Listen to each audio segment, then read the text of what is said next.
Hello, ಹೇಳ್ರಿ, ಏನ್ ವಿಷಯ? ನಾನು ಒಬ್ಳೇ ಇದ್ದೀನಿ. ನನ್ನ ಹತ್ರ ಹೇಳಲೇ ಇಲ್ಲ. ಇವತ್ತು ಫಿಕ್ಸ್ ಆಯ್ತಂತೆ. ಇವತ್ತು ಫಿಕ್ಸ್ ಆಯ್ತಾ? ಏನ್ ಫಿಕ್ಸ್ ಆಯ್ತು? ನಂಗೇನು ಗೊತ್ತಿಲ್ಲ. ಅದೇ ನಿನ್ನೆ ಕ್ಯಾನ್ಸಲ್ ಆಗಿದ್ದು ಇವತ್ತು ಫಿಕ್ಸ್ ಆಯ್ತಂತೆ. ನಂಗೇನು ಗೊತ್ತಿಲ್ಲ. ಅತ್ತೆ ನನ್ನ ಹತ್ರ ಏನು ಹೇಳಲೇ ಇಲ್ಲ. ಹೇಗ್ರಿ ಇಂಥ ಮುಖ್ಯವಾದ ವಿಷಯನ ನನಗೆ ಹೇಳ್ದೆ ಇರ್ತಾರೆ? ಅದು ಯಾರ್ದಮ್ಮ ಫೋನು? ಅತ್ತೆ, ಅದು ನಿಮ್ ಮಗ ನಿಮ್ ಹತ್ರ ಮಾತಾಡ್ಬೇಕಂತೆ.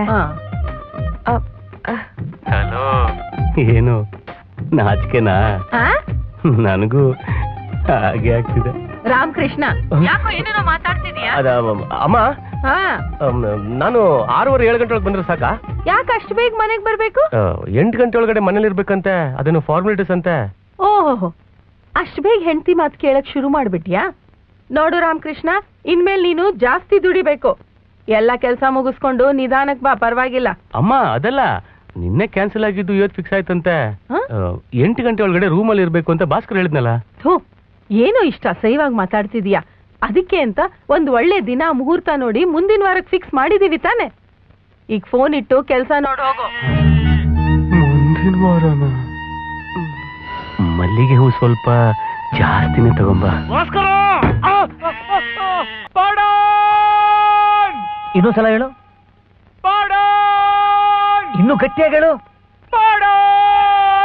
ಏ ಬಚ್ಚ, ಪಾಡನ್ ಅಂದ್ರೆ ತಮಿಳು ಕಣೋ. ಹೌದಾ? ಪಾಡನ್ ಅಂದ್ರೆ ತಮಿಳ? ಹೌದು. ತಮಿಳಲ್ಲಿ ಪಾಡನ್ ಅಂದ್ರೆ ಕನ್ನಡದಲ್ಲಿ ಹಾಡು ಅಂತ ಅರ್ಥ. ಅವಳಿಗೆ ನಿನ್ ಮೇಲೆ ಇಷ್ಟ ಆಗ್ಬಿಟ್ಟು ಹಾಡು ಅಂತ ಹೇಳಿದಾಳೆ. ಪೆದ್ದ ನೀನು, ಪೆದ್ದ. ಅಷ್ಟು ಅರ್ಥ ಆಗಿದೆ. ಮಚ್ಚ, ನೀನ್ 6ನೇ ಕ್ಲಾಸ್ ಫೇಲ್ ಆದ್ರೂ ಎಲ್ಲಾ ಭಾಷೆಲೂ ಕಿಂಗು. ಪಂಟ್ರಮ್ಮ, ಪಂಟ್ರು. ನೀನೊಂದ್ ಕೆಲಸ ಮಾಡು.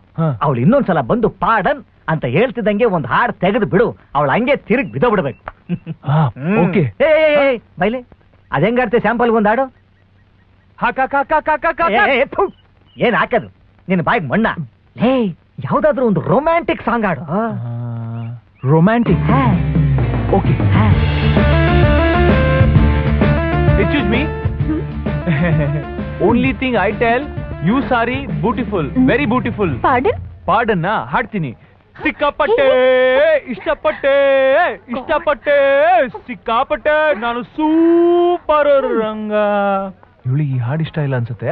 ಹಳೆ ಪಾತ್ರೆ, ಹಳೆ ಕಬ್ಬಣ, ಹಳೆ ಪೇಪರ್ ತರ ಹೋಯ್. ಈ ಪ್ರೀತಿ, ಈ ಪ್ರೇಮ ಬಲು ಬೇಜಾರ್ ಕಣ ಹೋಯ್. ಏನ್ ಮಾಡ್ತಿದ್ದೀರಾ ನೀವು? ಏನ್ ಬೇಕು ನಿಮ್ಗೆ? ನೀವೇ ತಾನೇ ತಮಿಳಲ್ಲಿ ಪಾಡನ್ ಪಾಡನ್ ಅಂದ್ರ, ಅದಕ್ಕೆ ಹಾಡ್ದೆ. ಅಯ್ಯೋ, ಅದು ತಮಿಳ್ ವರ್ಡ್ ಅಲ್ಲ, ಇಂಗ್ಲಿಷ್. ಇಂಗ್ಲಿಷಲ್ಲಿ ಪಾಡನ್ ಅಂದ್ರೆ ನೀವ್ ಹೇಳಿದ್ ನನಗೆ ಅರ್ಥ ಆಗ್ಲಿಲ್ಲ, ಇನ್ನೊಂದ್ ಸರ್ತಿ ಹೇಳಿ ಅಂತ. ಈಗ ಕನ್ನಡ ಮಾತಾಡಿದ್ರಿ ತಾನೆ. ಹೆಂಗಿದೆ ನಮ್ ಟೆಕ್ನಿಕ್? Very smart. ಅಲ್ಲಿ ಸಂದಿಲ್ ನಾನು ಇಲ್ಲಿ ಇರೋದು ಹೇಳ್ಬೇಡ ಅಂತ ಹೇಳಿದೆ ತಾನೆ. ಕೊಟ್ರೆ ನೋಡು, ಒಂದ್ ಗೊತ್ತಿದ್ರೆ ಗೊತ್ತಿದೆ ಅನ್ಬೇಕು, ಗೊತ್ತಿಲ್ಲ ಅಂದ್ರೆ ಗೊತ್ತಿಲ್ಲ ಅನ್ಬೇಕು. ಅದನ್ ಬಿಟ್ಟು ದೊಡ್ಡ ಇಂಗ್ಲಿಷ್ ಪ್ರೊಫೆಸರ್ ತರ ಡವ್ ಮಾಡ್ಕೊಂಡು ಅವಳ ಮುಂದೆ ನಾನು ಕೇವಲ ಮಾಡ್ಬಿಟ್ಟಿಯಲ್ಲ. ಅವಳ ಮುಂದೆ ಅಸಹ್ಯವಾಗಿ ಡಾನ್ಸ್ ಎಲ್ಲ ಮಾಡ್ಬಿಟ್ಟೆ. ಈಗ ಏನಾಯ್ತು ಅದ್ ಹೇಳು. ಪಾಡನ್ ಅಂದ್ರೆ ಇಂಗ್ಲಿಷ್ ಅಲ್ಲಿ ಅರ್ಥ ಆಗ್ಲಿಲ್ಲ ಅಂತನಾ? ಮಚ, I think she speaking British English. ಮಚ, ಅದನ್ನ ಬಿಟ್ಟಾಕು. ಕೊನೆ ಸತಿ ನೀನ್ ನೋಡ್ಬಿಟ್ಟು ವೆರಿ ಸ್ಮಾರ್ಟ್ ಅಂತ ಹೇಳ್ಬಿಟ್ಟು ಹೋದ್ಲಲ್ಲ, ಅದಕ್ಕೇನ್ ಅರ್ಥ? ನನ್ ಲೈಫ್ ಯಕ್ಕುಟ್ಟೋಯ್ತಂತ ಅರ್ಥ. ಏಯ್, ಸೈಲೆನ್ಸ್ ನೋಡಪ್ಪ ಅಲ್ಲಿ. ಮೊದ್ಲು ನನ್ನ ಹತ್ರ ಮಾತಾಡೋ. ಏಯ್, ಈಗ ಏನಪ್ಪ, ಈಗ ಅವಳು ನೀನ್ ಲವ್ ಮಾಡ್ಬೇಕು ಅಷ್ಟೇ ತಾನೆ? ಆ ವಿಷಯ ನನಗ್ ಬಿಡು. ನೋಡು, ಈಗ ನಾನು ನಿನಗೊಂದು ರೊಮ್ಯಾಂಟಿಕ್ ವಿಷಯ ಹೇಳ್ಕೊಡ್ತೀನಿ. ಅದನ್ನ ಹಂಗೆ ಅಬ್ಸರ್ವ್ ಮಾಡಿ ಅವಳ ಮುಂದೆ ಡೆಲಿವರಿ ಮಾಡು. ಅವಳು ನಿನಗೆ ಕರೆಕ್ಟ್ ನೋಡ್ಕೊ, ಇನ್ನೊಂದ್ಸಲ ಬರಲ್ಲ.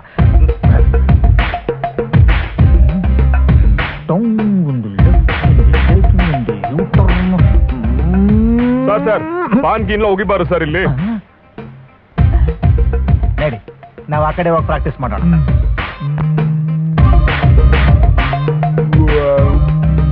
ಮಚ್ಚೆ, ಏನೋ ಮಕ್ಕ ಹಂಗ್ ಮಾಡ್ಕೊಂಡಿದ್ಯಾ? ಮುಖದಲ್ಲಿ ರೊಮ್ಯಾಂಟಿಕ್ ಕಾಣಿಸ್ತಾ ಇದ್ಯಾ? ಆಪ್ತ ಮಿತ್ರ ನಾಗಬಲಿ ತರ ಕಾಣಿಸ್ತಾ ಇದೆಯಾ? ನೋಡಿದ್ರೆ ನನಗೆ ಭಯ ಆಗುತ್ತಲ್ಲೋ. ನೋಡ ಮಚ್ಚ, ನಮ್ಮಂತ ಹುಡುಗರು ಹುಡುಗಿರ್ ನೋಡಕ್ ಚೆನ್ನಾಗಿದ್ರೆ ಸಾಕು, ಪಟ್ ಅಂತ ಲವಲ್ ಬಿದ್ಬಿಡ್ತೀವಿ. ಆದ್ರೆ ಹುಡುಗಿರ್ ಹಂಗಲ್ಲ. ಒಬ್ಬ ಹುಡುಗನ್ ಸೆಲೆಕ್ಟ್ ಮಾಡ್ಕೋಬೇಕು ಅಂದ್ರೆ ಸಾವಿರ ಸಲ ಯೋಚನೆ ಮಾಡ್ತಾರೆ. ಅಷ್ಟಕ್ಕೂ ಮೀರಿ ನಾವು ಅವ್ರನ್ನ ಬೀಳ್ಸ್ಕೋಬೇಕು ಅಂದ್ರೆ ಒಂದೇ ಒಂದು ವೀಕ್ನೆಸ್ ಇದೆ, ಅದೇ ಸೆಂಟಿಮೆಂಟ್. ಸೆಂಟಿಮೆಂಟ್ಗೆ ಬೀಳದೇ ಇರೋ ಹುಡುಗಿನೇ ಇಲ್ಲ. ನಾನು ನಿನ್ಗೆ ಹೇಳ್ಕೊಟ್ನಲ್ಲ, ಅದನ್ನ ಹಂಗೆ ಸೇಮ್ ಟು ಸೇಮ್ ಫಾಲೋ ಮಾಡು, ಅವಳು ನಿನಗೆ ಬಿದ್ದೇ ಬೀಳ್ತಾಳೆ. ಮಚ್ಚ, ನನ್ನ ಹೆಂಡತಿ ಮಕ್ಕಳಿಗಿನ್ನ ನೀನು ಮುಖ್ಯ ಕಣೋ ನನಗೆ. ನನ್ನ ಪ್ರಾಣ ಕಣೋ ನೀನು. ಏನೋ ಇಲ್ಲ ನಿಂತಿದ್ಯಾ? ಹೋಗು, ನೀನ್ ಹುಡುಗಿ ಬರೋ ಟೈಮ್ ಆಗಿಲ್ವಾ? ಹೋಗು. ಹಾ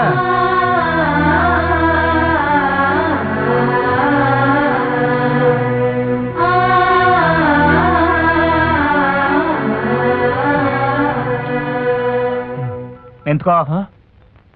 ನನಗೆ ಗೊತ್ತಿಲ್ಲದೆ ಆಶೀರ್ವಾದ ತಗೊಂಡ್ಯಾ? ಹೌದು. ನಾನು ಸೂರ್ಯವಂಶ ವಿಷ್ಣುವರ್ಧನ್. ಇವ್ರು ನಮ್ಗೆ ಗೊತ್ತಿಲ್ಲದೆ ಆಶೀರ್ವಾದ ತಗೊಂಡು IAS ಎಕ್ಸಾಮ್ ಬರೆಯಕ್ಕೆ ಹೋಗ್ತಾವ್ರೆ. ಬಿಟ್ಟು ಅಂದ್ರೆ ಡವ್ ಓವರ್ ಡವ್ ಮಾಡಬೇಡ. ಹೋಗು ಹೋಗು.